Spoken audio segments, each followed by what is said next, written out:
মানে স্পিকার, আমি এই ব্যাপারে স্পষ্ট বলতে চাই, মদ আল্লাহ তাআলা হারাম করেছেন, এটা কিয়ামত পর্যন্ত হারাম থাকবে। সারা দুনিয়ার সকল মানুষও যদি জায়েজ বলে, হালাল বলে, তবুও এটা হারাম থাকবে। আল্লাহ, রসুল এবং আখিরাতের প্রতি, কোরআনের প্রতি যারা ঈমান পোষণ করে তাদের কাছে মদের দাম কমানো বাড়ানো অথবা শুল্কের হ্রাস বৃদ্ধি তাদের কাছে কোনো ব্যাপারই নয়। মাংনাও যদি দেওয়া হয়, মদের ফ্যাক্টরির মধ্যে যদি বদ্ধ দরজা জানালার মধ্যে তাদের রাখা হয়, তবুও তারা আল্লাহর ভয়ে মদ স্পর্শ করবে না। মানে স্পিকার, আমি তাদের উদ্দেশ্যে বলতে চাই, তারা যদি সত্যি এটা নিয়ে রাজনীতি না করতে চান, আন্তরিকভাবে মদ বন্ধ হোক এটা চান, তাহলে মদ বন্ধ তো ইসলামী অনুশাসন পুরোপুরি চালু ছাড়া হতে পারে না। ইসলামী রাষ্ট্র ব্যবস্থা, সমাজ ব্যবস্থা, শিক্ষা ব্যবস্থা চালু হওয়া ছাড়া হতে পারে না। অথচ ওনারা তো ইসলামী অনুশাসন কায়েমের আন্দোলনকে বলেন মৌলবাদ, বলেন সাম্প্রদায়িকতা, বলেন ধর্মান্ধতা।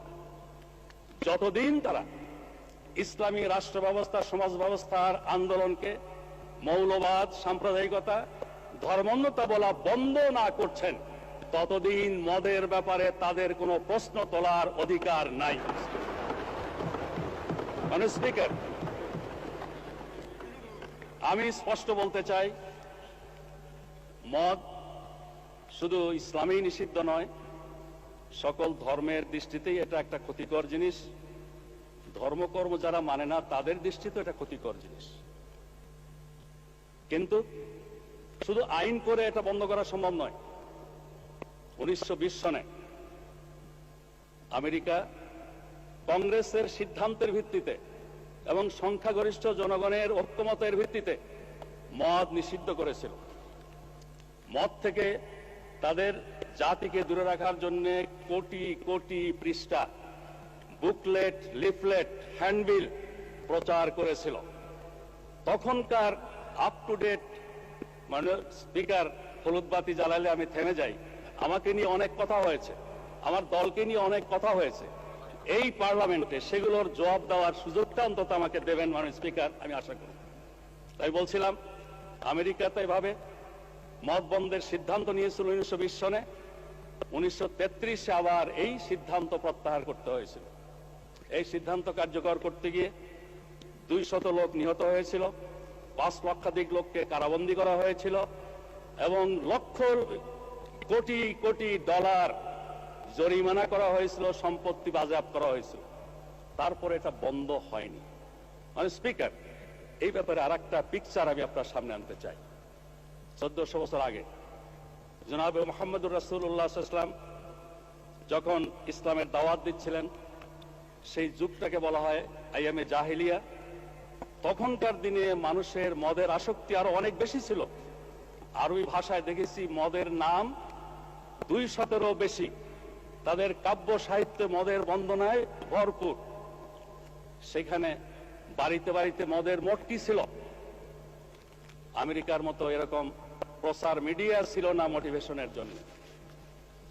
কিন্তু ইমানি শক্তি, আল্লাহ, রসুল, আখিরাতের প্রতি বিশ্বাস এমন একটা শক্তি, এই শক্তির বলে সেদিন পর্যায়ক্রমে মানুষকে তৈরি করে নিয়ে যে মদ নিষিদ্ধ করা হয়েছিল, আজকেও মুসলিম বিশ্বের সংখ্যাগরিষ্ঠ মানুষ আইনের কারণে নয়, আল্লাহর ভয়ে মদ থেকে দূরে থাকে। ঘটনাটি একটু আপনাকে বলি। মানে স্পিকার, ইমানের দাওয়াতের পর স্বাভাবিকভাবেই মানুষের মনে প্রশ্ন জাগলো, আমরা আল্লাহ, রসুল, আখিরাতে বিশ্বাসী, আল্লাহ এবং রসুলের হুকুম মানি, এই মদের ব্যাপারে আল্লাহ এবং রসুলের হুকুমটা কি? তারা প্রশ্ন করল। আল্লাহ বলছেন, ইয়াসআলুনাকা আনিল খামরি ওয়াল মাইসির কুল ফীহিমা ইসমুন কাবীর ওয়া মানাফিউ লিন-নাস ওয়া ইসমুহুমা আকবারু মিন নাফইহিমা। তোমাকে প্রশ্ন করে এরা মদ এবং জুয়া সম্পর্কে। বলে দাও হে মুহাম্মদ, এর মধ্যে সাংঘাতিক ক্ষতিকর দিক আছে, আবার কিছু কিছু উপকারিতাও আছে। তবে উপকারিতার পরিমাণটা অনেক বেশি। এটার ফলেই অনেকে অপকারিতার পরিমাণ অনেক বেশি, ক্ষতির পরিমাণ অনেক বেশি।